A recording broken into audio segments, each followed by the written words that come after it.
Magandang umaga! Kumusta po? Narito po ulit ang update natin para sa lagay ng ating panahon.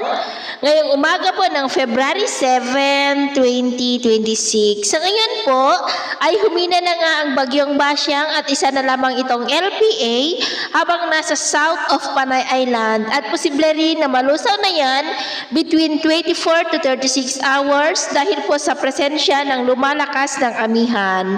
At sa atin naman pong with map forecast ay wala pong bagyo na nakikita na kasunod ng bagyong Basyang hanggang sa susunod na 2 linggo ay posible po na storm free tayo. At sa lagay ng ating panahon, ngayong madaling araw ay maayos naman po ang panahon sa malaking bahagi ng bansa pero may chance pa rin ng mga isolated rain sa ilang bahagi ng Bataan, Bulacan, Metro Manila, Calabarzon, Mindoro Provinces, Marinduque, Romblon, Camarines Provinces, Catanduanes, Sorsogon, Aklan, Capiz, Antique at ilang bahagi po ng Dumaguete. At mamaya ay sisikat naman ang araw sa malaking bahagi ng ating bansa pero may chance pa rin ng cloudy skies with isolated rain sa ilang bahagi ng Bataan, Metro Manila, Quezon Province, Calabarzon, Camarines Norte, Catanduanes, Mimaropa, Aklan at Dumaguete. At mamayang hapon,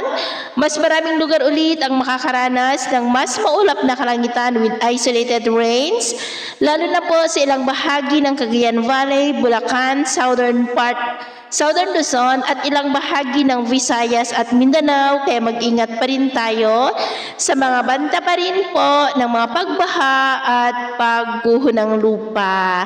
At sa atin naman pong mga baybayin, wala na po tayong nakataas na namang gale warning signals, pero iba yung pag-ingat lamang po kung papalaot tayo para mas makaiwas sa mga sakunang pangkaragatan. So ito po ang latest update natin sa araw na ito. Ako po muli si James na nagsasabing sa kahit anong pagsubok po na darating sa ating buhay, huwag po tayong mawawalan ng pag-asa. Thank you and God bless!